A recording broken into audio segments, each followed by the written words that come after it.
మంత్రపాఠः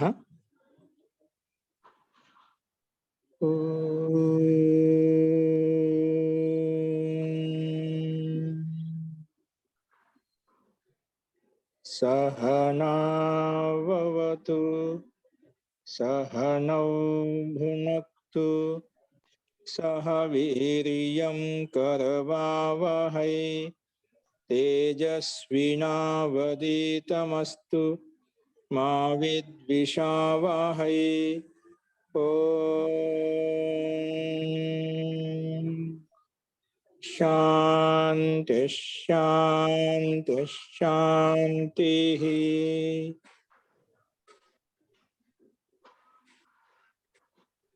सर्वेभ्यो नमः।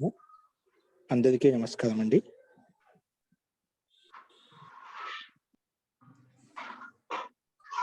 మనము ప్రారంభిక రచనానువాద కౌముదిలో 22వ అభ్యాసం మొదలు పెట్టుకున్నాము.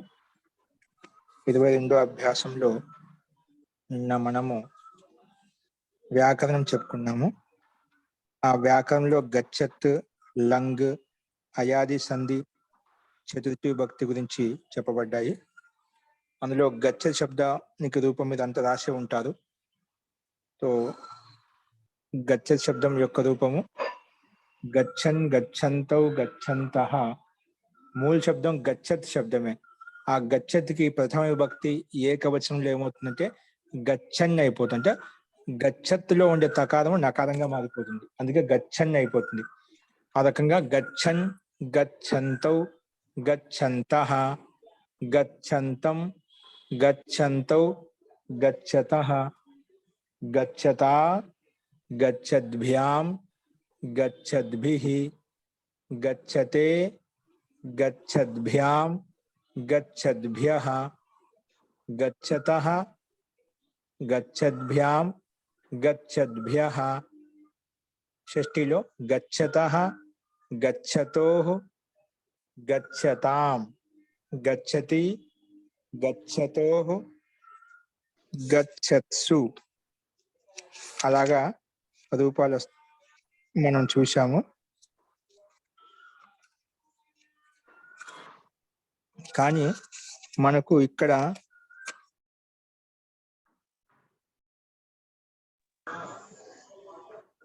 22వ శబ్దంలో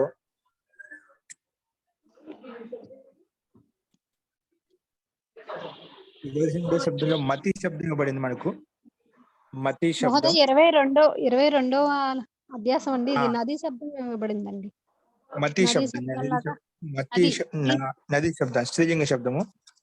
నదీ, నద్యౌ, నద్యః, నదీం, నద్యౌ, నదీః, నద్యా, నదీభ్యాం, నదీభిః, నద్యై, నదీభ్యాం, నదీభ్యః, నద్యః, నదీభ్యాం, నదీభ్యః, నద్యః, నద్యోః, నదీనాం, నద్యౌ, నద్యోః, నదీషు. హే నది, హే నద్యౌ, హే నద్యః. ఈ రకంగా నిన్న రూపాలు చెప్పినట్టున్నారు. ఇప్పుడు కూడా ఎవరో చెప్తూ ఉన్నారు రూపాలు కూడా ఈ రకంగా ఉంటుంది. దీనికి సమానంగానే గౌరీ, మహి, అది మీ గ్రూప్ లో ఉంటుందండి. నది శబ్దం వచ్చినప్పుడు గౌరీ శబ్దం కూడా వస్తుందండి. దాంట్లో తేడా ఏమి ఉండదు. గౌరీలో రేపం పైకి వెళ్ళిపోతుంది. గౌరియో, అక్కడ రేపం ఒకటి, గౌరీలో ఉండే రకారం పైకి రేపం రాస్తాం. అదొక తేడా వస్తుంది అంతే. తేడా ఏం లేదు దాంట్లో. ఒకటి వస్తుందని బట్టి అన్ని రాయొచ్చండి. ఓకేనా? అది గ్రూప్ లో రాసి పంపిస్తారు, చూసుకోండి మీరు. మహోదయ, పంచమి షష్ఠి నద్యాహ అన్నది మీరు నద్యహ అంటున్నారు. అది ఓకే, నద్యాహ అనే ఉందండి. నద్యాహ. ఓకే ఓకే నద్యాహ, నదిభ్యాం, నదిభ్యః, నద్యాహ, నద్యోః, నదీనాం. అలాగే అండి. ఓకే, నేనే బై మిస్టేక్ చెప్పాను. అస్తు జీ. సో ఈ రకంగా అదే విధంగా నా సేవ్ ధాతు గురించి రాయించాను. కింద మీరు రాసుకున్నారు. సేవ్ ధాతుకు సేవిష్యతే, వృద్ధు ధాతుకు వర్ధిష్యతే, ముదుకి మోదిష్యతే, సహకి సహిష్యతే, యాచ్కి యాచిష్యతే. అంటే ఈ ధాతులన్నింటిలో ఇష్యతి రూపం కలుస్తామండి. ధాతునకు అంతిమంలో ఇష్యతి రూపం వస్తుంది. పైన సంక్షిప్త రూపం ఉంది కదా, ఇష్యతే, ఇష్యతే, ఇష్యంతే, క్రమంగా ఈ రూపాలు కలుస్తాయంట. ఒక రూపం చూపించాము, అలాగే అన్నిటికీ ఇష్యతే వచ్చే ధాతులు ఏంటో చూపించామంట. ఉదితుడికి వర్తిష్యతే, ఇక్కడ రేపం వస్తుంది. ఈక్షికి ఈక్షిష్యతే, భాషిష్యతే, కుర్దిష్యతే, యతిష్యతే, వందిష్యతే, శిక్షిష్యతే, కంపిష్యతే, పలాయిష్యతే, చేష్టిష్యతే, ఆలంబిష్యతే, ధ్వంసిష్యతే. ఇవన్నీ ధాతువుల్లో ఇష్యతే రూపం మనకు స్పష్టంగా కనిపిస్తుంది. కింద ఈ క్రింది ధాతువులకు శతే రూపం వస్తుంది. కానీ ఈ కింద 2 ధాతులు ఇచ్చారు, లబు ధాతు, రమ్ ధాతు, 2 ఇచ్చారట. ఇందులో మాత్రం ఓన్లీ ఇష్యతే కాకుండా ఓన్లీ శతే వస్తుంది. లబ్కి శతే కలిపితే లబ్ లబ్ శతే. దానికి లబ్బులో బకారం పకారంగా అవుతుంది, లప్స్యతే అయిపోతుంది. ఏమవుతుంది? లప్స్యతే. లబు ధాతుకి శతే కలిపితే ఆ లబ్బులో ఉండే బకారం పకారంగా మారిపోయి లప్స్యతే అయిపోతుంది. అదేవిధంగా రమ్ ధాతుకి రంస్యతే, రమ్ ధాతుకు శతే కలపడమే. సో ఈ 2 ధాతులకు మాత్రమే శతే వస్తుంది. మిగిలిన పైన చెప్పిన అన్ని ధాతులకు ఈ శతే రూపము వస్తుంది. అవి ఏంటో మనం చూసామండి. ఓకే, ఇవి మనకు శేవ ధాతుకు సమానంగా ఏ రూపాలు నడుస్తాయి, వేటికి శతే వస్తుంది, వేటికి ఇష్యతే వస్తుంది, ఆ ధాతుని భిన్న భిన్నంగా చూసుకున్నాం, రాసి చెప్పాం కూడా. మహోదయ, ఇప్పుడు ఓన్లీ లుట్ ప్రకారమే రాయాలనా, అన్ని రాయాలనా? ఇక్కడ ఓన్లీ లుట్ లకారం అండి. ఈ అభ్యాసంలో ఓన్లీ లుట్ లకారం. నోటికి వస్తే సరిపోతుందా? నోటికి వచ్చేస్తున్నా రాసుకుంటే మనకు బాగుంటుంది ఇంకా. ఓకేనా? ఓన్లీ లుట్ లకారం ఈ అభ్యాసంలో. అందుకే క్రమంగా వస్తున్నాయి. శబ్దాలే రాయరాలేదు నాకు, అందుకని పెట్టాను, రాసి పంపిస్తాను. ఓకే, ఇబ్బంది లేదు. నియమం 57 రాసుకుంటారు. ఆ లేదా ఆ తర్వాత ఏ లేదా ఐ ఉంటే ఆ రెండింటి స్థానంలో ఐ వృద్ధి వస్తుంది. అదేవిధంగా ఆ లేదా ఆ తర్వాత ఓ లేదా ఔ ఉంటే ఆ రెండింటి స్థానంలో ఔ వృద్ధిగా వస్తుందన్నమాట. అవి ఇక్కడ 2 పాయింట్ల ప్రకారం ఉదాహరణ ఇచ్చాడు. అత్ర ప్లస్ ఏకహ. ఏం చెప్పాను? ఆ లేదా ఆ తర్వాత. ఇక్కడ ఉంది అత్రలో ఆ ఉంది, హ్రస్వం ఉండొచ్చు, దీర్ఘం ఉండొచ్చు. ఇక్కడ హ్రస్వం ఉంది. ఆ పక్కనే ఉండాలి ఏ లేదా ఐ ఉండాలి, ఏదో ఒకటి ఉండాలి. ఇక్కడ ఏముంది మనకు? ఏకహలో ఏ ఉంది కాబట్టి ఆ ఏ ఉంటే ఏమవుతే ఆ రెండింటి స్థానంలో, అంటే ఆ ఏ స్థానంలో ఒక ఐ వచ్చేస్తున్నాడు, అంటే ఆ రెండింటిని తీసేసి దాని స్థానంలో ఐ పెట్టేస్తాం. అప్పుడు ఏమైపోయింది? అత్ర ప్లస్ ఏకహ అత్రైకహ అయిపోయింది. ఆ ఏ కలిసి ఏమైపోయి ఐ అయిపోయింది, కాబట్టి అత్రైకహ అయిపోతుంది. అలాగే రాజాలో ఆ ఉంది, ఐశ్వర్యంలో ఐ ఉంది. ముందు అకారం కానీ హ్రస్వం కానీ దీర్ఘంగా ఉండాలి అకారము. అదే పక్కన ఏ ఓ ఐ ఔలోంచి ఏదో ఒకటి ఉండాలి. అప్పుడు వెంటనే వృద్ధి అయిపోతుంది. ఏమవుతుంది? ఆ పక్కన ఐ ఉంటే అన్ని స్థానంలో ఐ అయిపోయింది అన్నమాట. ఆ పక్కన ఐ ఉంటే ఐ అయిపోతుంది. నిట్ట స్థానంలో ఆ plus I is equal to I అయిపోతుంది. అందుకే రాజైశ్వర్యం. రాజాలో ఉండే ఆకారము, ఐశ్వర్యంలో ఉండే ఐకారం, ఇది రెండింటి స్థానం పెట్టాము, ఐ పెట్టుకుంటే రాజైశ్వర్యం అలా వస్తుంది. నెక్స్ట్ సా ప్లస్ ఏష, సైష అయిపోయింది. సాలో ఉండే ఆకారం, ఏషలో ఉండే ఏకారం, ఆ ఏ కలిస్తే ఐ అయిపోయింది. అందుకే సైషా, సా ఏష సైష అలా వచ్చింది. అలాగే మహా ప్లస్ ఔషధి, మహౌషధి. మహాలో ఆ ఉంది, ఔషధిలో ఔ ఉంది, ఆ ఔ కలిసి అవే అయిపోతుంది. కాబట్టి మహౌషధి ఇలాగా రూపం వచ్చేసింది మనకు సమస్త పదం. అలాగే తండులా ప్లస్ ఓదనం. తండులాలో ఆ ఉంది, పక్కన ఓదనంలో ఓ ఉంది, ఆ ఓ కలిస్తే అవు అయిపోతుంది. అందుకే తండులౌదనం అలా వస్తుంది. తండులా ప్లస్ ఓదనం తండులౌదనం. ఈ రకంగా మనం అర్థం చేసుకోవాలి. సో ఇందులో 57వ నియమంలో వృద్ధి రేచి అంటే వృద్ధి సంధి చెప్పుకున్నాము. ఇందులో ఎవరికైనా సందేహం చెప్పింది. సంధి స్పష్టమైన అందరికీ ముందు కంపల్సరిగా హ్రస్వాకారం, దీర్ఘాకారం ఏదో ఒకటి ఉండాలి. ఇది కంపల్సరిగా. పక్కన ఏ ఓ ఐ ఔ ఈ 4 వర్ణాలలోంచి ఏదో ఒక వర్ణం పక్కన ఉండాలి. ముందు ఆకారం ఉండాలి, పక్కన 4 వర్ణాల నుంచి ఏదో ఒక వర్ణం పక్కన ఉంటే అప్పుడు ఏ గాని ఐ గాని ఉంటే ఐ అవుతుంది, ఓ గాని ఔ గాని ఉంటే ఔ అవుతుంది. సో మనకు ఉండే ఐ ఔ వస్తాయన్నమాట వృద్ధిగా. సో అదేవిధంగా ఇది 57వ నియమం మహోదయ. 57వ నియమం అండి. ఒక సందేహం ఉందండి ఇక్కడ. ఇక్కడ మనం ముందర అభ్యాసంలోనూ దీర్ఘము, గుణము, వృద్ధి, సంప్రసారణ అని చెప్పుకున్నాము. అక్కడ వృద్ధి అన్నది చెప్పుకున్నాం కదా, ఆ వృద్ధికి ఈ వృద్ధికి రెండు ఒకటేనండి, రెండు తేడాగా ఉన్నట్లు కనపడుతున్నాయి. ఎక్కడ నుంచి చెప్పండి, అక్కడ అది వచ్చేది ఇక్కడ ఇదండి, అక్కడ ఐకి స్థానం ఐ వచ్చింది, అవు స్థానం అవు వచ్చింది, ఇక్కడ అంతే కదా. లేదండి, అక్కడ వృద్ధి అని చెప్పి వాళ్ళ కింద ఆ ఇచ్చారు, వీళ్ళ కింద ఐ వచ్చింది, ఊరి కింద అవు వచ్చింది, రురువులకేమో ఆర్ వచ్చింది, లేక ఆల్ వచ్చింది ఆ టేబుల్లో. అదే అంటే వృద్ధి వర్ణాలు ఏంటివి, వస్తే ఐఎన్ వస్తుంది, అవ్వన్ వస్తుంది, లేదా ఆ వస్తుంది. ఇది ఉండే కాదు, ఇంకా చాలా ఉన్నాయండి మనకు వృద్ధిలో. ఇది ఒక వృద్ధి, ఐ అవ్ అనేది. ఇంకా వృద్ధి అంటే ఆ కూడా ఉంది, 3 ఉన్నాయి మనకు. ఆ ఐ ఔ. ఇక్కడ ఆకి చూపించలేదు, ఐకి ఔకి మాత్రం చూపించాను ఈ సంధిలో. వృద్ధి సంధి ఈ రెండింటికే వర్తిస్తుంది అనమాట. రెండింటికి వర్తిస్తుంది. ధన్యవాదాలు. అస్తు, ఈ రకంగా మనం ఇది చూసామండి. నెక్స్ట్ ఇప్పుడు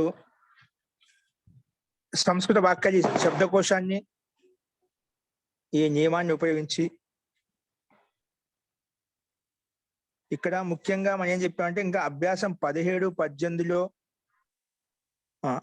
అభ్యాసం 18, 19 ఇచ్చిన ధాతులు, ఆత్మీయ ధాతులకు ఇష్యతి రూపం కలిపితే ఈ విధంగా ఉంటుందో అవి చూసాము. ఇంకా అభ్యాసం 14, 15లో ఇచ్చినటువంటి షష్ఠీ విభక్తి యొక్క నియమాలను అభ్యాసం చేయమని చెప్పాను. అక్కడ ఏంటి, షష్ఠీ విభక్తి యొక్క నియమాలను అభ్యాసం చేయమని చెప్పాను. ఓకేనా. సో అందుకే ఇక్కడ వాటిని ఉపయోగించి వాక్యాలు మనకు ఉంటాయి. షష్ఠీ విభక్తిని ఉపయోగించి మనం క్రమంగా చూడండి, ప్రథమ విభక్తి యొక్క నియమాలు, ద్వితీయ విభక్తి యొక్క నియమాలు, తృతీయ విభక్తి యొక్క నియమాలు ముందు చెప్పుకున్న క్రమంగా వీటిని ఇంకా ముందు వాక్యాలు క్రమంగా అభ్యాసం చేసుకుంటూ పోతున్నాం. మళ్ళీ నియమాలు చెప్పుకుంటూ, సందులు చెప్పుకుంటూ, రూపాలు చెప్పుకుంటూ మళ్ళీ ప్రాక్టీస్ చేస్తున్నాం. కాబట్టి వీళ్ళు బాగా నియమాలను బాగా అభ్యసించండి. ఇక్కడ ఈ అభ్యాసంలో 14, 15లో ఉన్న షష్ఠీ విభక్తి నియమాలను అభ్యాసం చేయమని చెప్పారు. అస్తు, ఇప్పుడు ఒక్కొక్క క్రమంగా మనం సంస్కృత వాక్యాలకు తెలుగు సమాధానం ఏ విధంగా ఉంటుంది అది చూద్దామండి. రాసుకోండి. రమా గౌరిం వందిష్యతే కనిపిస్తుందండి స్లైడ్ మీద. రమా గౌరిం వందిష్యతే. దృశ్యతే మహోదయ. జీ కనిపిస్తుందండి. వాళ్ళ నెట్వర్క్ వెళ్ళాము, లక్ష్మి గారికి పంపిస్తారు. రమా గౌరిం వందిష్యతే. రమా గౌరీం వందిష్యతే.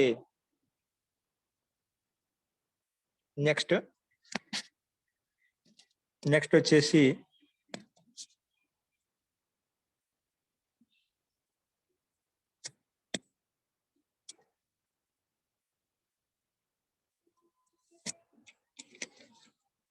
అంటే రమా గౌరిం వందిష్యతే అంటే రమా గౌరికి నమస్కరిస్తుంది లేదా వందన చేస్తుంది. రమా గౌరికి నమస్కరిస్తుంది లేదా వందన చేస్తుంది.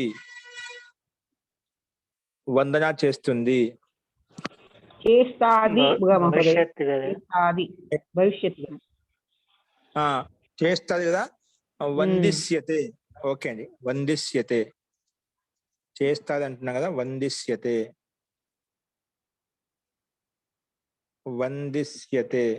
వందిస్తుంది అని కూడా అనొచ్చు కదా, ఏముంది దానికి. వందిస్తుంది చెప్పండి. భవిష్యత్తు కాలం కదా. వందించడం అనేది తెలుగులో లేదండి, నమస్కరిస్తుంది. వందిస్తుంది అంటే అదొక అదే వందనం చేస్తుంది.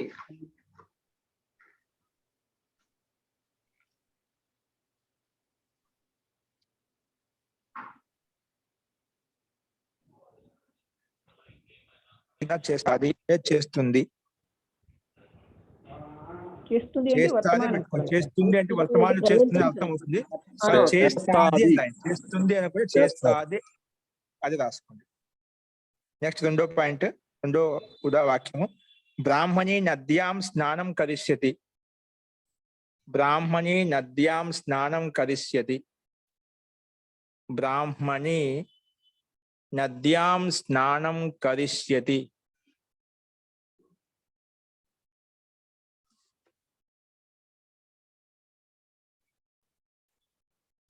బ్రాహ్మణి నద్యాం స్నానం కరిష్యతి. బ్రాహ్మణి అంటే బ్రాహ్మణి, నద్యాం నదిలో, నది యందు సప్తమి భక్తి కదా.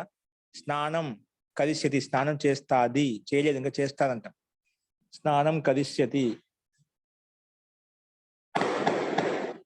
నెక్స్ట్ సరస్వతి వాణిం భాషిష్యతే.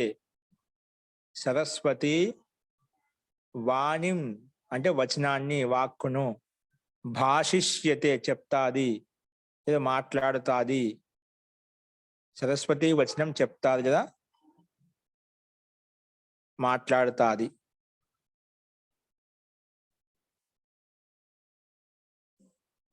నెక్స్ట్ రాజ్ఞి సఖీభిః. రాజ్ఞి సఖీభిః సహ. రాజ్ఞి సఖీభిః సహ. రాజ్ఞి సఖీభిః సహ. రాజ్ఞి సఖీభిః సహ పూర్యాం భ్రమతి. పూర్యాం భ్రమతి. రాజ్ఞి సఖీభిః సహ పూర్యాం భ్రమతి. పుర్యామనుంది మహోదయ, ఏంటండి? పుర్యామని ఉంది. తుర్యామ. పూ అంటే మీరు దీర్ఘం చెప్తున్నారు, అందులో దీర్ఘం లేదు. పుర్యాం. ఓకే. రాజ్ఞి సఖీభిః సహ పుర్యాం అంటే భవనం యందు. పుర్యాం. పుర్యాం భవతి. పురి అంటే భవనం యందు. భవనం యందు తిరుగుతుంది. అర్థంలో నగరి అని చెప్పారు. నగరం నగరం అంటే భవన. నగరం చెప్పానా? ఒక్క నిమిషం. మనకు శబ్దకోశం పురి అంటే నగరం అండి. Okay, correct. శబ్దకోశం నగరం చెప్పుకున్నాం. నగరం యందు తిరుగుతుంది. నగరం యందు తిరుగుతుంది. రాణి సఖితో, రాణి సఖిలతోటి అంటే స్నేహితురాళ్ళతోటి నగరంలో తిరుగుతుంది. నగరంలో. ఇది ఏ కాలం అండి? ఏ లకారం అండి? అద్యతన ఏంటండి? ఇది ఏ లకారం అండి? భ్రమతి లట్లకారం. తిరుగుతున్నది. తిరుగుతున్నది. తిరుగుతుంది అంటే భవిష్యత్ కాలం అండి? నేనే తిరుగుతాది అంటే భవిష్యత్ కాలం. ఓహో, తిరుగుతుంది అంటే వర్తమాన కాలం.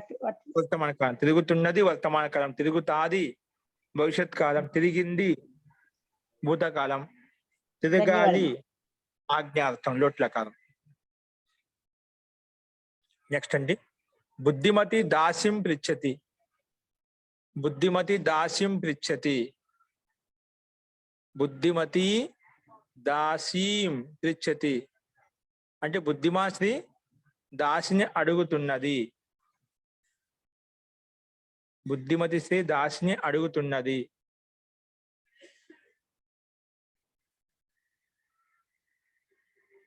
బుద్ధిమతి దాసిని పృచ్చతే. దాసి అంటే దాసిని అంటే సేవకురాలు.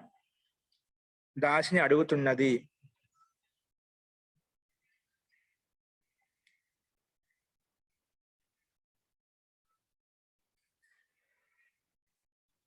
దాసిని అడుగుతుంది. అడుగుతున్నది. అడుగుతుందిగా అడుగుతున్నది దాన్ని లట్ల కథ ఉన్నది కదా. నెక్స్ట్ సింహి మృగిం ఇచ్చతి. సింహం జింకను ఇష్టపడుతున్నది. సింహి అంటే ఆడసింహం. మృగీం అంటే ఆడ జింకను ఇష్టపడుతుంది. సింహి మృగీం ఇచ్చతి. సింహం జింకను ఇష్టపడుతుంది. సింహము జింకను ఇష్టపడుతున్నది.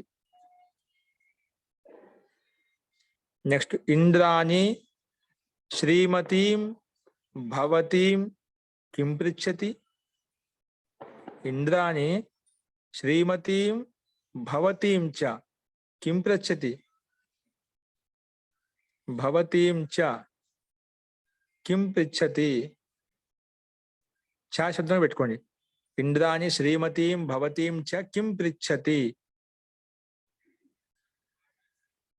అంటే ఇంద్రాణి అంటే ఇంద్రుని యొక్క స్త్రీ, ఇంద్రుని యొక్క పత్ని, భార్య. ఇంద్రాణి శ్రీమతి అంటే ఐశ్వర్యవంతమైన స్త్రీని. ఇంకా మిమ్మల్ని ఏమి అడుగుతుంది? ఇంకా మిమ్మల్ని ఏమి అడుగుతున్నది? ఐశ్వర్యవంతమైన స్త్రీని ఇంకా మిమ్మల్ని ఏమి అడుగుతున్నది? ఏమి అడుగుతున్నది?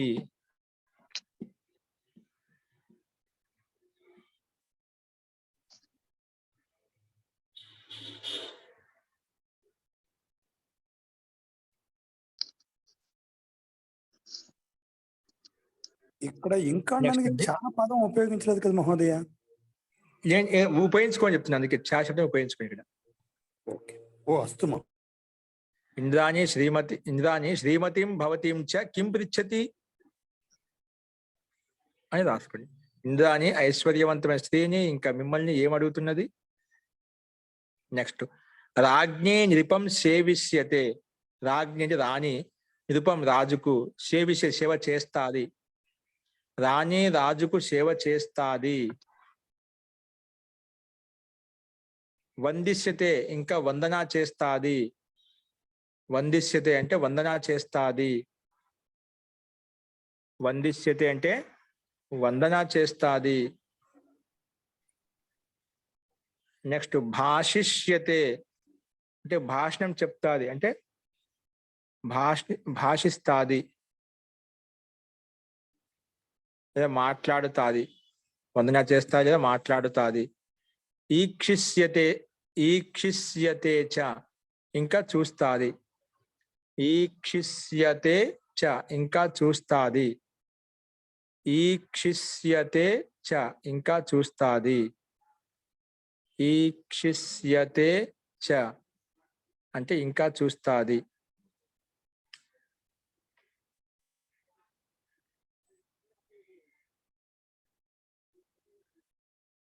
నెక్స్ట్, శ్రీమతిం ధనం లప్స్యతే. రంస్యతే చ శ్రీమతి. శ్రీమతి కాదు, శ్రీమతి అంటే ఐశ్వర్యవంతమైన స్త్రీ.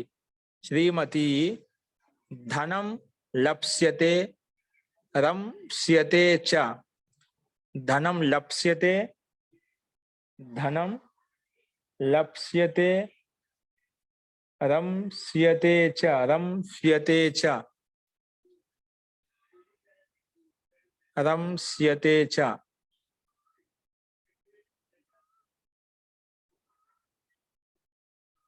శ్రీమతి అంటే ఐశ్వర్యశాలి స్త్రీ, ఐశ్వర్యవంతమైన స్త్రీ, లేదంటే ధనాన్ని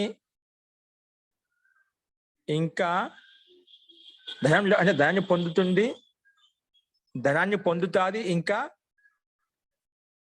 రమిస్తాది. ఇంకా రమిస్తాది. ధనాన్ని పొందుతాది ఇంకా రమిస్తాది. ధనాన్ని పొందుతాది ఇంకా రమిస్తాది. ధనాన్ని పొందుతాది ఇంకా రమిస్తాది. ధనాన్ని పొందుతాది ఇంకా రమిస్తాది.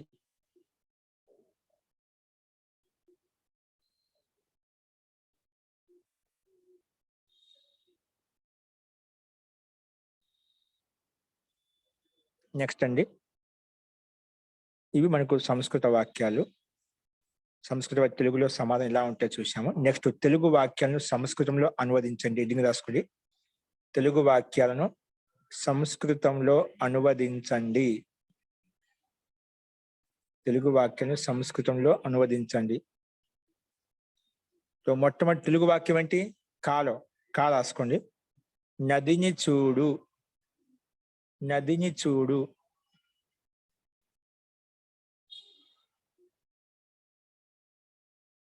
దీన్ని ద్వివచనంగా మార్చమంటే ఎలా మార్చాం? రెండు నదులను చూడు. బహువచనంలోకి మార్చమంటే చాలా నదులను చూడు. సో ఏకవచనంలో నదీని చూడు అంటే నదీం పశ్య, నదిని చూడు. నదీం ద్వితీయ భక్తి ఏకవచనంలో. ఇది నది శబ్దం చెప్పాను. నది నదీ నద్యో నద్య నదీం. నదీం పశ్య, నద్యౌ పశ్య, నదీ పశ్య. ఏకవచనంలో నదీం పశ్య, ద్వివచనంలో నద్యౌ పశ్య, బహువచనంలో నదీ పశ్య. ఒక నదిని చూడు, రెండు నదులను చూడు, చాలా నదులను చూడు. అలాగా వాక్యాలు మార్చుకోవాలి మనం. నెక్స్ట్, నదిలో స్నానము చెయ్యి. రెండో వాక్యం ఏంటి? నదిలో స్నానము చెయ్యి. నదిలో స్నానము చెయ్యి. నద్యాం స్నానం కురు.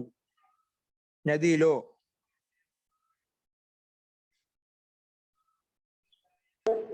सप्तमी नद्यां स्नानं कुरु జీ నద్యాం సప్తమి భక్తి నద్యాం నద్యాం నదిలో నది యందు స్నానం కురు అంటే స్నానం చెయ్యి.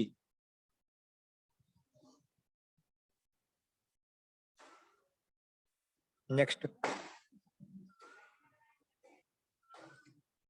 ఇక్కడ సప్తమి నద్యాం స్నానం కురు, నద్యోహ స్నానం కురు, నదీషు స్నానం కురు. 2 నదులందు స్నానం చెయ్యి, చాలా నదులందు స్నానం చెయ్యి. ఇలాగ ఏకవచనం ద్వివచనం బహువచనం వాక్యాన్ని మార్చుకోవచ్చు. నెక్స్ట్ 3వ వాక్యం సరస్వతి వాణిం భాషిష్య తెలుగు వాక్యాలు కదా మనకు. నది యొక్క జలము తీయగా ఉంది. నది యొక్క జలము తీయగా ఉంది. నది యొక్క జలము తీయగా ఉన్నాయి, తీయగా ఉంది. లేదంటే నది యొక్క జలం తీయగా ఉంది. నద్యాహ జలం మధురం అస్తి. నద్యాహ అంటే నది యొక్క, నద్యాహ జలం మధురం అస్తి. నద్యాహ జలం కథమస్తి మధురం అస్తి. జలానికి విశేషణం మధురం. జలం మధురం అస్తి. నెక్స్ట్ నీటి కోసం నది దగ్గరికి వెళ్ళు. నీటి కోసం అంటే జలం కోసం నది దగ్గరికి వెళ్ళు. నీటి కోసం నది దగ్గరికి వెళ్ళు అంటే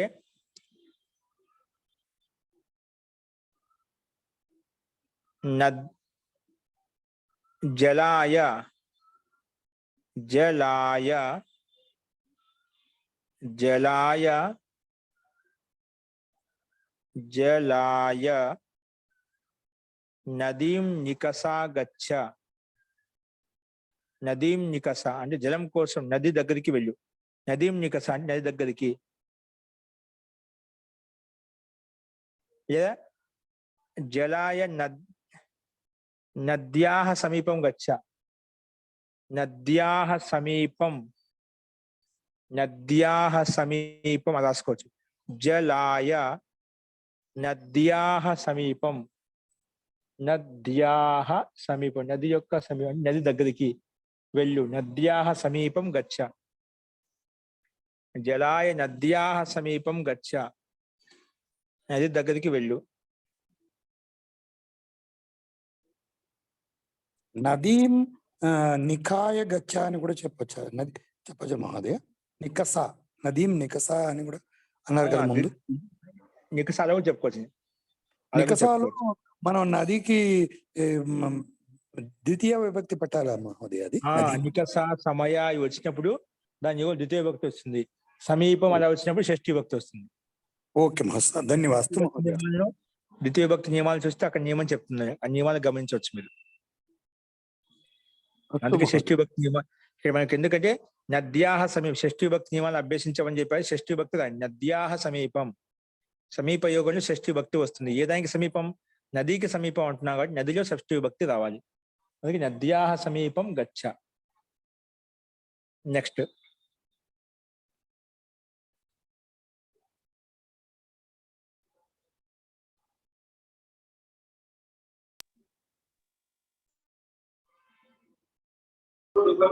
రాణి పార్వతికి ప్రణామం చేస్తాది. రాణి పార్వతికి ప్రణామం చేస్తాది. రాజ్ఞి పార్వతిం వందిష్యతే. రాజ్ఞి పార్వతిం వందిష్యతే. రాణి పార్వతీం వందిష్యతే. ఏంటండి?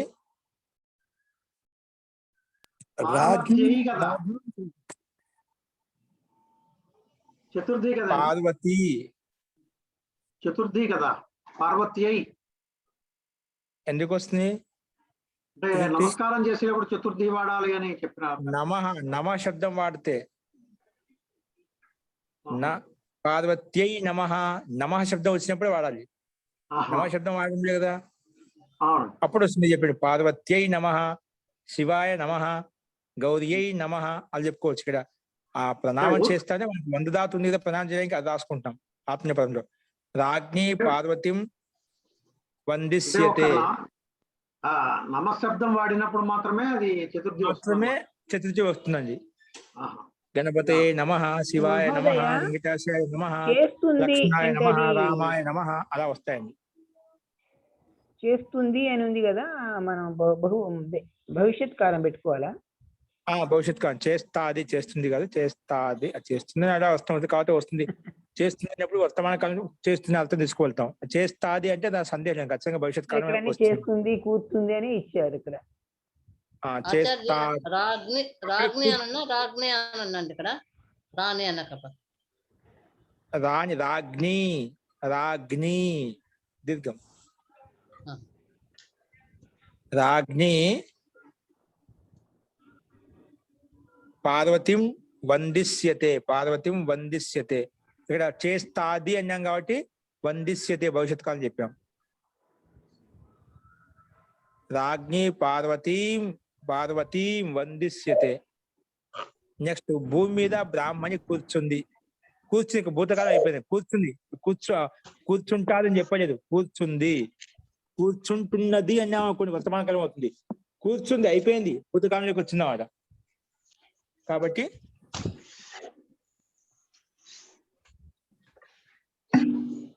ఇక్కడ మనం భూమౌ బ్రాహ్మణి ఐక్షత్, భూమౌ బ్రాహ్మణి ఐక్షత్ అని రాసుకోండి. భూమౌ బ్రాహ్మణి ఐక్షత్, భూమౌ బ్రాహ్మణి ఐక్షత్. ఐక్షత్ అంటే ఏంటి మహోదయ? ఐక్షత్ అంటే కూర్చుందని అర్థం మహోదయ? నేనే కాదు, చూస్తుంది. భూమి మీద బ్రాహ్మణి కూర్చుందంటే ఇప్పుడు మనకు ఉపావిషత్. అతిష్టత్, అతిష్టత్, అతిష్టత్ అండి. బై మిస్టేక్ ఏదో పడింది, అక్షత రాశారు. ఈ అక్షత చోట వస్తుంది అన్నమాట. భూమి మీద బ్రాహ్మణి కూర్చుంది అనే దాన్ని కూర్చుని అతిష్టత్, భూమౌ బ్రాహ్మణి అతిష్టత్. ఐక్షత్ కొట్టేయండి. భూమౌ బ్రాహ్మణి అతిష్టత్, అది తప్పు పడింది. భూమౌ బ్రాహ్మణి అతిష్టత్.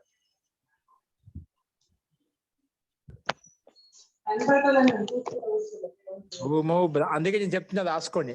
భూమౌ బ్రాహ్మణి అతిష్టత్ భవత్, అలాగా అపఠత్, అలాగా అతిష్టత్.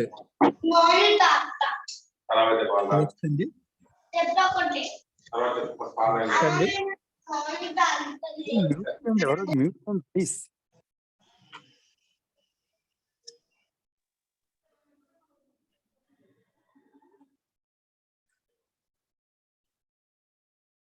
నెక్స్ట్ రాసుకోండి.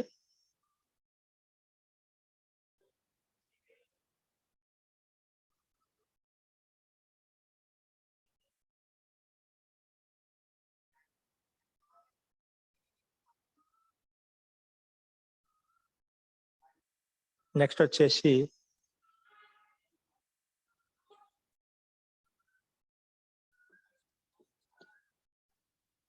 దుఃఖం కాదు, మీరు ఏమి చదువుతున్నారు?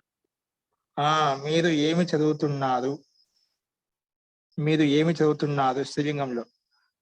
భవతి కిం పఠతి, మీరు ఏమి చదువుతున్నారు అంటే భవతి కిం పఠతి, భవతి కిం పఠతి. చూడండి కనిపిస్తుంది నీట్ గా. మీరు ఏమి చదువుతున్నారు, భవతి కిం పఠతి, భవతి దీర్ఘ, భవతి కిం పఠతి, భవతి దీర్ఘ పెట్టండి, భవతి కిం పఠతి. నెక్స్ట్ 8వ వాక్యం. ఇంద్రుని యొక్క స్త్రీ ఇంద్రునితోటి తిరుగుతున్నది, ఇంద్రుని యొక్క స్త్రీ ఇంద్రునితోటి తిరుగుతున్నది, ఇంద్రుని యొక్క స్త్రీ ఇంద్రునితోటి తిరుగుతున్నది. ఇంద్రస్య, ఇంద్రాని, ఇంద్రస్య అంటే ఇంద్రాని ఇంద్రేణ సహ భ్రమతి, ఇంద్రాని, ఇంద్రాని ఇంద్రేణ సహ భ్రమతి, ఇంద్రాని ఇంద్రేణ సహ, ఇంద్రునితోటి, ఇంద్రాని ఇంద్రేణ సహ భ్రమతి. ఇంద్రాణి ఇంద్రేణ సహ భ్రమతి. ఇంద్రనే అన్న కూడా అదే మీనింగ్ కదా మధ్య, సహో లేకపోయినా అదే మీనింగ్ వస్తుంది కదా మధ్య. ఇంద్రేణ సహ భ్రమతి, ఇంద్రేణ భ్రమతి అని కూడా అదే అర్థం వస్తుంది. ధన్యవాదాలు మహోదయ. ప్రారంభంలో ఉన్న స్పష్టత కోసం చెప్పుకుంటాం. అస్తు. రాత్రి యందు రాణి దాసులతోటి మరియు స్నేహితురాలతోటి తిరుగుతున్నది. రాత్రి అంటే రాత్రిలో, రాత్రి యందు రాణి అంటే రాజా యొక్క స్త్రీ మహారాణి దాసులతోటి ఇంకా సఖీలతోటి, స్నేహితురాలతోటి తిరుగుతుందంట. దాసులతోటి మరియు స్నేహితురాలతోటి తిరుగుతుంది. స్నేహితులతోటి తిరుగుతుంది. రజన్యాం చూడండి, ఇక్కడ కనిపించింది రజనీ శబ్దం వచ్చింది. రజన్యాం సప్తమి భక్తి ఏకొచ్చిన రజన్యాం లేదా నిషాయాం లేదా రాత్రవు, 3 రకాలు చెప్పుకోవచ్చు. రజన్యాం చెప్పుకోవచ్చు, నిషాయాం చెప్పుకోవచ్చు, లేదా రాత్రవు. ఇక్కడ మనకి రజనీ శబ్దం వచ్చింది, రజనీ రాసుకోండి. రజనీ అంటే రాత్రి. రజన్యాం సప్తమి భక్తి ఏకొచ్చినలో రాత్రి యందు. రాణి రాజ్ఞి, రాణి అంటే రాజ్ఞి. దాసులతోటి దాసీభి, దాసీభి సఖీభిశ్చ, దాసీభి సఖీభి చ, దాసీభి సఖీభిశ్చ, దాసీభి సఖీభిశ్చ భ్రమతి. భ్రమతి భ్రమతి దాసీభి సఖీభిశ్చ భ్రమతి. భ్రమతి తిరుగుతున్నది.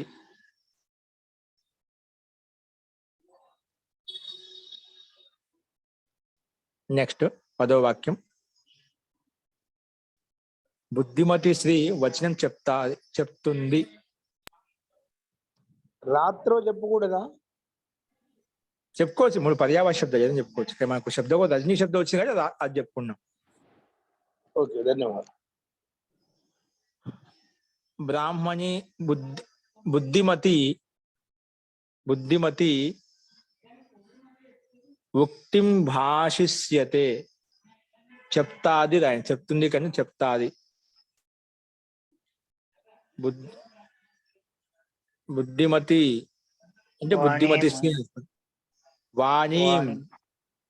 వాణీం భాషిష్యతే. వాణీం భాషిష్యతే. బుద్ధిమతి స్త్రీ వాణీం భాషిష్యతే. దీన్ని స్త్రీయే అంటారండి? ఏంటండి? స్త్రీని ఏమంటారు? బుద్ధిమతి అనగానే బుద్ధిమతి స్త్రీని అర్థం వస్తుంది. బుద్ధిమతి అంటున్నా కదా, మతిలో స్త్రీగా పడుతుంది కాబట్టి ఆటోమేటిక్ అదే వస్తుంది. ఏంటంటే స్పష్టత బుద్ధిమతి స్త్రీ కూడా రాసుకోబోతుంది. బుద్ధిమతి స్త్రీ కూడా పెట్టుకోవచ్చు. బుద్ధిమతి అంటే బుద్ధిమతి స్త్రీని అర్థం అవుతుంది.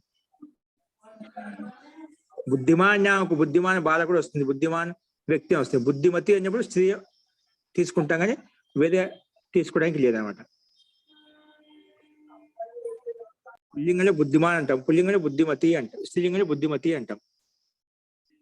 ఓకే, అస్తు. సో బుద్ధిమతి స్త్రీ వాక్ లేదా వచనం భాషిష్యతే లేదా వాక్ భాషిష్యతే. నెక్స్ట్ బ్రాహ్మణి సరస్వతికి వందన చేస్తుంది రాయండి. బ్రాహ్మణి సరస్వతిం వందిష్యతే. సరస్వతిం వందిష్యతే.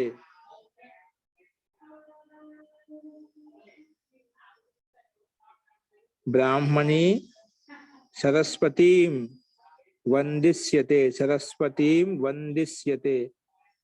బ్రాహ్మణి సరస్వతిం వందిష్యతే.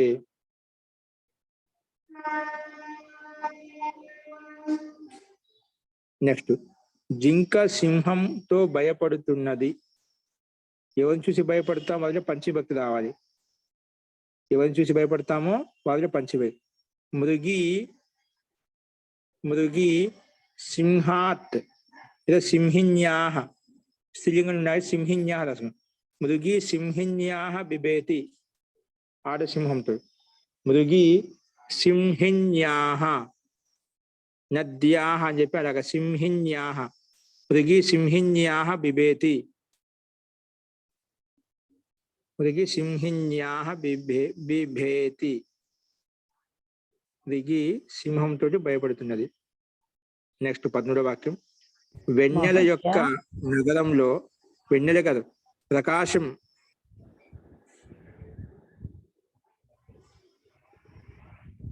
ప్రకాశం యొక్క నగరంలో మనుషులు తిరుగుతున్నారు.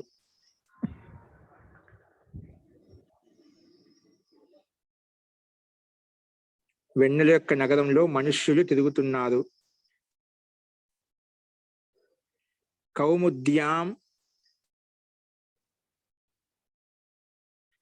నగర్యాం, కౌముద్యాం నగర్యాం. శరత్ అని కూడా చెప్పచ్చా అండి? చెప్పకూడదండి. ఓ, కౌముద్యాం నద్యాం, కౌముది అంటే ఇక్కడ వెన్నెలకి ప్రతీకాత్మకం. కౌముద్యాం నద్యాం నగర్యాం మహోదయ. కౌముద్యాం నగర్యాం. ఓకే. కౌముద్యాం నగర్యాం మనుష్యాః భ్రమంతి, మనుష్యాః భ్రమంతి. కౌముద్యాం నగర్యాం మనుష్యాః భ్రమంతి, మనుష్యాః భ్రమంతి. మహోదయ, నగరంలో అంటే నగర్యాం వస్తా మహోదయ. నగరికి నదికి నద్యాం ఎలాగనో నగరికి నగర్యాం అలా వస్తుందండి. లో అంటే మనం సప్తమి అనుకుంటాం కదా, అలా కాదా? నగరం అదే అండి, అదే లో అనేది దాని మీనింగ్. నగరంలో అంటే నగరంలో, నగరి యందు, నగరం యందు. ఇక్కడ నగర్యాం అంటే ఇప్పుడు సప్తమి భక్తి వచ్చింది కదా, లోపల రావాలి అని అర్థం అనుకుంటున్నారు అక్కడ. వెన్నెల యొక్క అన్నారు కదా, అప్పుడు కౌముద్యాహ రాదా? కౌముద్యాం వస్తుందా? అంటే విశేషణం అది. కౌముది అప్పుడు డైరెక్ట్ గా మనం సప్తమి విషయం అంటే ప్రకాశంతో యుక్తమైన నగరంలో అని అర్థం వస్తుంది. కౌముది నగర్యాం, కౌముద్యాం నగర్యాం అంటే విశేషణం అన్నమాట. ఎటువంటి నగరి? ప్రకాశంతో యుక్తమైన నగరి. ఎటువంటి నగరి? ప్రకాశంతో యుక్తమైన నగరి అంటే నగరానికి విశేషణం అంట. కౌముద్యాం నగర్యాం మనుష్యాః భ్రమంతి, వెన్నెలయుక్తమైన నగరంలో మనుషులు తిరుగుతున్నారు. మీరు చెప్పినట్టు రాసుకోవచ్చు. ఇలా వస్తుందండి, సంస్కృతంలో అలా వస్తుంది అంతే. దీన్ని మీరు చెప్పినట్టుగా, నిర్మల గారు చెప్పినట్టుగా కౌముద్యాః, కౌముద్యాః నగరి, కౌముద్యాః కౌముది యొక్క నగరే, నగరే కౌముద్యాః నగరే మనుష్యాః భ్రమంతి అలా పెట్టుకోవాలి. కౌముద్యాః నగరే మనుష్యాః భ్రమంతి అలా పెట్టుకోవాలి. కాబట్టి ఎందుకు డైరెక్ట్ గా మనం విశేష భావం కింద పెట్టుకొని రాసుకోవచ్చు. కౌముద్యాం నగర్యాం మనుష్యాః భ్రమంతి. ఓకేనా? విశేషణం అంటే అప్పుడు తెలుగు వాక్యం మారాలి కదా మహోదయ. తెలుగులో ట్రాన్స్లేట్ చేస్తే వస్తుందండి. తెలుగులో ట్రాన్స్లేట్ చేసినప్పుడు ఇలాగే యొక్క అని వస్తుంది, తప్పులేదు. కానీ మనం సంస్కృతంలో చెప్పుకునేటప్పుడు మాత్రం గురువు గారు చెప్పినట్టు సప్తమిలోనే వాడాలి. రెండు విశేష భాగం వస్తుంది కాబట్టి కలిపి రాసేటప్పుడు అట్లా రాసుకోవాలి. తెలుగులో దాని అంత రకం చెప్పలేదు. మనం సింపుల్ గా వెన్నెల అంటే స్పష్టత కోసం వెన్నెల నగరంలో అన్నా, ఒక ప్రకాశం నగరంలో అన్నా, అంటే ప్రకాశయుక్తమైన నగరంలో అని చెప్పాలి. అప్పుడు వెన్నెల యొక్క నగరం అనకుండా ప్రకాశయుక్తమైన నగరంలో అని చెప్తే మీకు స్పష్టత యొక్క అనే సందేహం నీకు రాకుండా ఉంటుంది. ఓకేనా? ప్రకాశయుక్తం వెన్నెల అంటే పుణ్యమి వెన్నెల, పుణ్యం యొక్క వెన్నెల ఉంటుంది. అలాగా ప్రకాశయుక్తమైన నగరంలో మనుషులు తిరుగుతున్నారు అది రాసుకోవచ్చు. అర్థమైంది మహోదయ. ఇక్కడ విశేషణము విశేషం వచ్చింది కాబట్టి రెండు ఒకటే విభక్తిలో రావాలన్నారు. పుత్రుడు మాతను స్మరిస్తున్నాడు. పుత్ర మాతరం స్మరతి లేదా మాతు స్మరతి, షష్ఠి లేదా ద్వితీయ. కాబట్టి షష్ఠి ఉన్నప్పుడు ఒక అర్థం, ద్వితీయ ఉన్నప్పుడు ఒక అర్థం వస్తుంది. ద్వితీయ ఉన్నప్పుడు దుఃఖంలో స్మరిస్తాడు, షష్ఠిలో ఉన్నప్పుడు ఆనందయుక్తంగా ఉన్నప్పుడు స్మరిస్తామట. మాతరం చెప్పాలి అప్పుడు. ఇక్కడ మాతు రాసుకోండి. మాతు షష్ఠి భక్తి నియమాలు ప్రాక్టీస్ చేస్తున్నదా కాబట్టి షష్ఠి విభక్తి నియమాన్ని షష్ఠి విభక్తి యొక్క నియమాలను అభ్యసించని చెప్పాడు కాబట్టి షష్ఠి భక్తి నియమం వచ్చింది ఇక్కడ మనకు. కాబట్టి పుత్ర మాతు స్మరతి, మాతును స్మరిస్తున్నాడు. పుత్ర మాతు స్మరతి, మాతు షష్ఠి భక్తి. పుత్ర మాతు స్మరతి. ఇక్కడ విశేషం అనొచ్చా మహోదయ ఇక్కడ కూడాను? లేదండి, మాతు స్మరతి విశేషం కాదు ఇక్కడ. Okay okay. పుత్ర మాతు స్మరతి అంటే షష్ఠి భక్తిలో కష్టంలో స్మరిస్తున్నాడు. పుత్ర మాతు స్మరతి, కష్టంలో ఏదో కష్టం వచ్చింది అందుకే మాతు స్మరిస్తున్నామట. పుత్ర మాతు తల్లిని స్మరిస్తున్నాడు. షష్ఠి భక్తి చూడగానే అది కష్టంలో స్మరిస్తున్నాడు అర్థం చేసుకోవాలి మనం. షష్ఠి భక్తి ఉందంటే ఖచ్చితంగా కష్టంలో ఉన్నాడని అర్థం చేసుకోవాలి. విభక్తులు కొంచెం ఇంకా అలవాటు అవ్వడం వల్ల సందేహం. సారీ. నెక్స్ట్ కమలిని యొక్క పుష్పాలను చూడు అంటే కమలిని అంటే కమలయుక్తమైన స్త్రీ, కోమలమైన స్త్రీ యొక్క పుష్పాలను చూడు అని అర్థం. కమలిన్యాహ పుష్పాని పశ్య, కమలిన్యాహ పుష్పాని పశ్య, కమలిన్యాహ పుష్పాని పశ్య. నెక్స్ట్ ఈక్షతాః కూడా రాయొచ్చా మహోదయ? ఈక్షతాః ఆత్మపద రాసుకోవచ్చు. ఈక్షతాః కమలిన్యాహ పుష్పాని ఈక్షతాః చూడు. మన ఆత్మీయపదం యొక్క ప్రకారం చేస్తే అవే రాసుకోవడం మంచిది. నెక్స్ట్ అండి, పుస్తకాల్లో వేదము శ్రేష్టమైనది.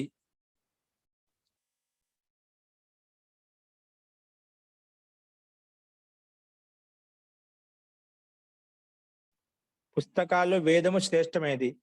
పుస్తకేషు వేదం పట్టుతదః, పుస్తకేషు వేదం పట్టుతదః, పట్టుతదం నీ వేదః పట్టుతదః. మరి మనం షష్ఠి చెప్పుకున్నాం కాబట్టి పుస్తకానాం వేదం పట్టుతరహ శ్రేష్టతరహ రాయొచ్చు మహోదయ. మనం షష్ఠి షష్ఠి చెప్పుకున్నాం సప్తంతో వస్తాయండి నిర్ధారించినప్పుడు షష్ఠి సప్తం. పుస్తకానాం పుస్తకేషు వేదః, వేదః శ్రేష్టః లేదా వేదం శ్రేష్టం, వేదం శ్రేష్టం, వేదః శ్రేష్టః, వేదం శ్రేష్టం రాయండి లేదా వేదః శ్రేష్టః.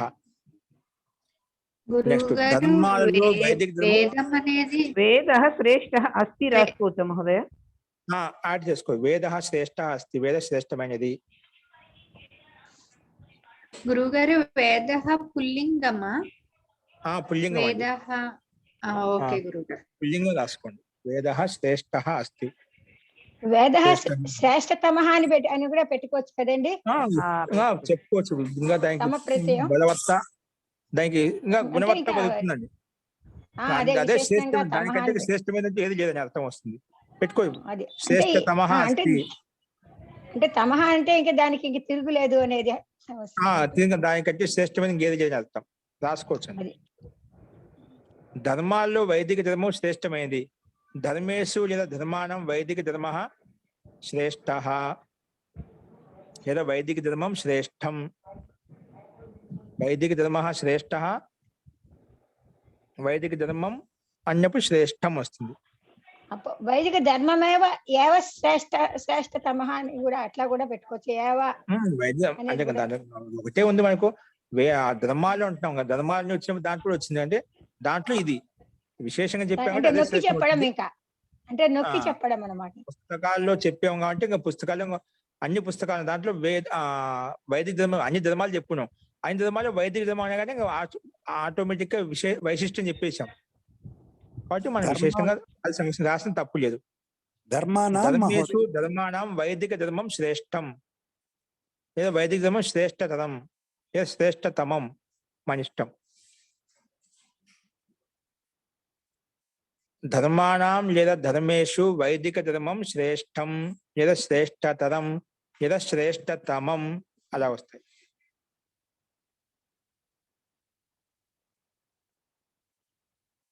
నెక్స్ట్ పాము యొక్క గతిని చూడు. సర్పిణ్యాహ గతిం పశ్య. సర్పిణ్యాహ గతిం పశ్య. సర్పిణ్యాహ గతిం పశ్య.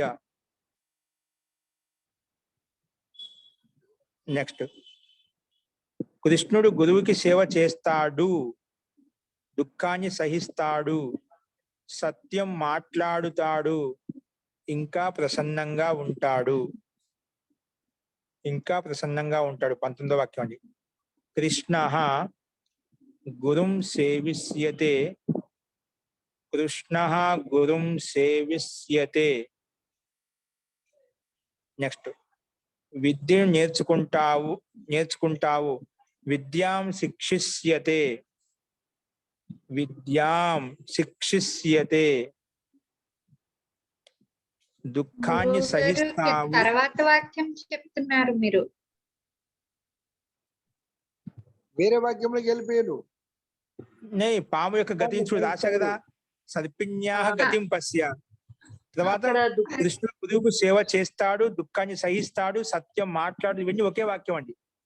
అక్కడ విద్య అవును లేదు గురువు గారు, అక్కడ మీరు విద్యను నేర్చుకుంటావు అన్నది కలిపారు. ఓ కిందికి వెళ్ళిపోయాను. అక్కడ ఓకే అండి.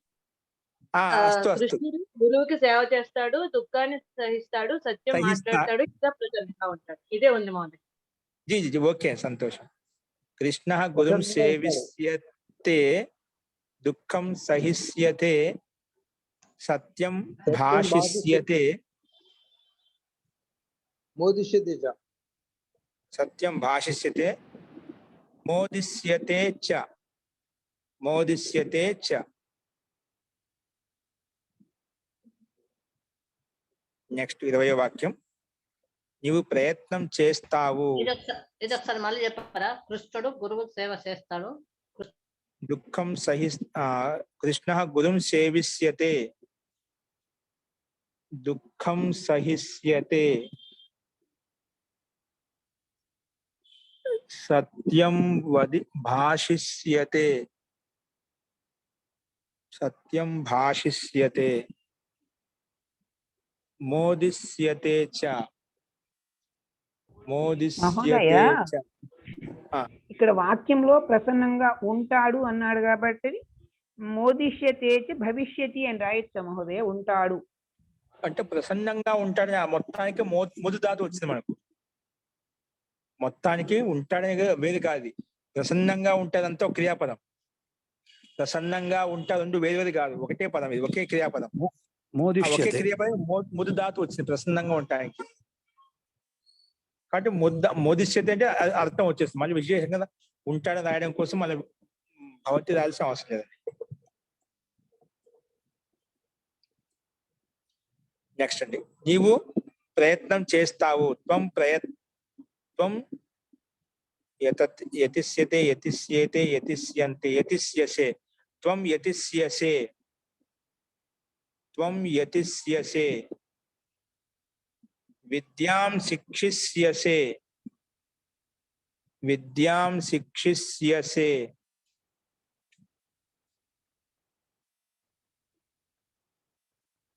విద్యాం శిక్షిష్యసే. ధర్మం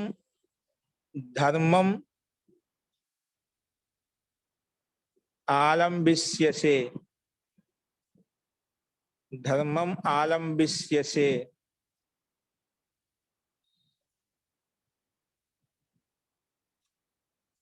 ధర్మం ఆలంబిష్యసే. వర్ధిష్యచే. వర్ధిష్యతే చ. ఇంకా వర్ధిష్యతే చ. వర్ధిష్యతే చ. వర్ధిష్యతే చ. దీని తెలుగు వాక్యం మహోదయ ఏంటండి? తెలుగు వాక్యం మహోదయానికి ఏ దానికండి? ఇప్పుడు చెప్పిందానికండి. నీవు ప్రయత్నం చేస్తావు అని చెప్పారు. ఇంకా తర్వాత తెలుగు వాక్యం చెప్పలేదు. నీవు ప్రయత్నం చేస్తావు, విద్యను నేర్చుకుంటావు,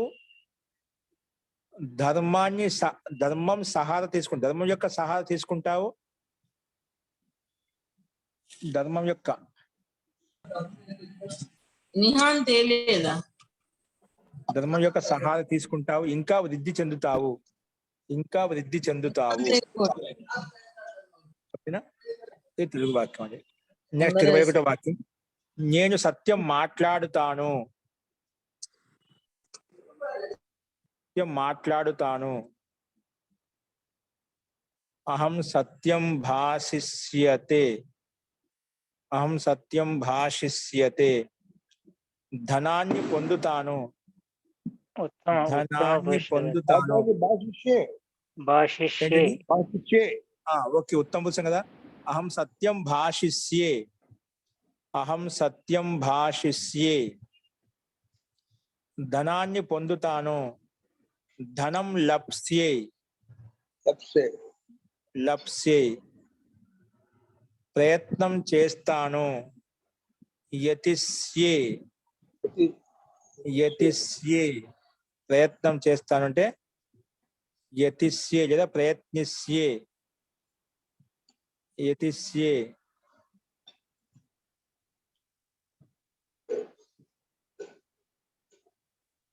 యతిష్యే. వర్ధిష్యతే, వర్ధిష్యతే చ. సారీ, యతిష్యే.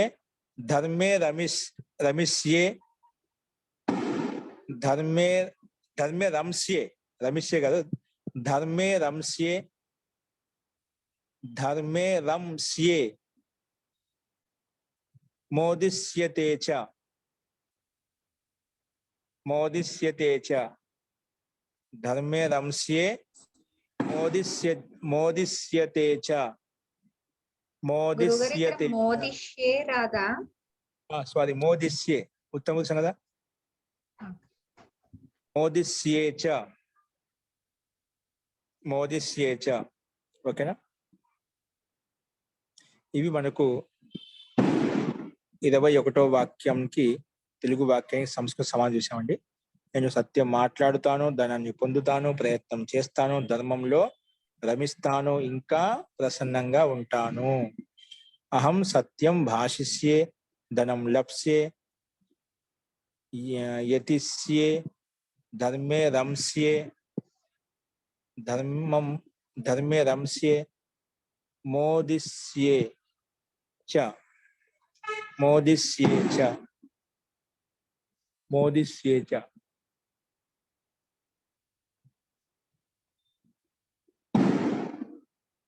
మోదిష్యే చ. ఓకే, ఇవి మనకు తెలుగు వాక్యాలకు సంస్కృతంలో సమాధానం చూసామండి.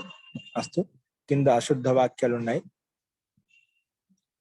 అశుద్ధ వాక్యాలు, శుద్ధ వాక్యాలు, అవి మనం రేపు చూద్దామండి. అస్తు, అవి రేపు చూద్దాము. అస్తు. ఇంకేమైనా సందేహాలు తర్వాత చూద్దామండి. మంత్ర పాఠ. ఓం ఆచార్య జీ. ఈ రజనీ తర్వాత బ్రాహ్మణి ఈ భక్తులలో రాజు దీంట్లో పెట్టమన్నారా? ఏంటి? రాలేదు. బ్రాహ్మణి రజనీ శబ్దం రాయాలంటారా? రెండు అంటే రావడానికి అంటున్నాం కానీ ఎంత ఏ విధంగా రావాలనేది వస్తలేదు. జీ జీ రాసి పంపిస్తా అండి. జీ, మీలో అంత ప్రబుద్ధులు ఉన్నారు, అందరు రాయగలుగుతారు.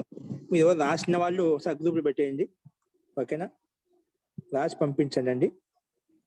పంపిస్తా అండి, చాలా మంది రాస్తారు. ఓకేనా? ఏంటంటే బ్రాహ్మణిను ఇంకొకటి ఏమిటి? గౌరీ శబ్దం. గౌరీ కాదు, ఆయన చెప్పింది రజనీ అనుకుంటా. రజనీ చెప్పారు ఒకసారి. సరస్వతి, సరస్వతి, రజనీ సామాన్యం ఉంటుందండి. రజనీ, బ్రాహ్మణి, సరస్వతి, గౌరీ, సరస్వతి ఒక్కరు ఒకటి రాయండి. అలాగే అన్ని పెడతాను. 21 రాయలేదండి నేను. ధర్మంలో రామిస్తాను, అహం భవిష్యతే. ఇది రాయలే, పూర్తి వాక్యం రాయలే. ఓ ఆచార్య, బుద్ధి కూడా ఉన్నది చూడండి. బుద్ధి ఏంటండి? అది కూడా 7 విభక్తులలో బుద్ధి ఏముందండి? బుద్ధి, బుద్ధి అంటే అన్ని రాయాల్సిందే. వాటి కొంచెం కష్టం అంటే వాళ్ళకి స్పెల్లింగ్ రావడం వస్తలేదు. ఒకటే కాదండి, అన్ని రాసుకోవాలి మనం. మనకు శబ్దకోశంలో ఏ ఉన్నైతే ఉన్నాయి అన్ని రాస్తే మీకు ప్రాక్టీస్ అవుతుంది. ఎక్కడ రస్వాలు ఉంటాయి, ఎక్కడ పుల్లు ఉంటాయి, ఎక్కడ ఒత్తులు ఉంటాయి అని తెలుస్తాయండి. మనము ముఖోచ్చారణ కూడా అవసరం, దాంతో పాటు లేఖనం కూడా అవసరం అంట. కాబట్టి మొత్తం రాయాలి. ఓకే, మధ్య అడిగారు పెట్టుకోండి బుద్ధి బుద్ధి కూడా రాసేయచ్చు. అది మీ గ్రూపులు పెడతారు చూడండి. ఒకటి నేర్చుకొని చెప్తున్నా, అందుకే ఒకటి బాగా రాయడం వచ్చిందంటే మిగతా అన్ని కూడా రాయొచ్చండి.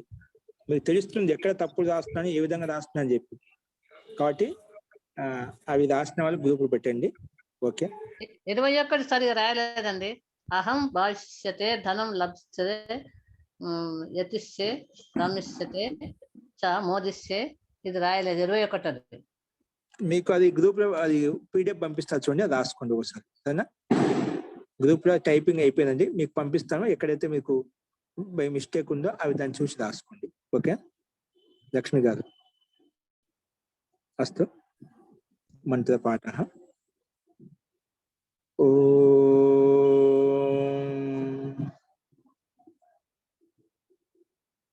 సర్వే భవంతు సుఖినః, సర్వే సంతు నిరామయాః, సర్వే భద్రాణి పశ్యంతు, మా కశ్చిత్ దుఃఖభాగ్ భవేత్. ఓం శాంతి శాంతి శాంతిః. సర్వేభ్యో నమః. అందరికీ నమస్కారం అండి. మహోదయ నమస్తే. నమస్తే మహోదయ. ధన్యవాదాలు మహోదయ.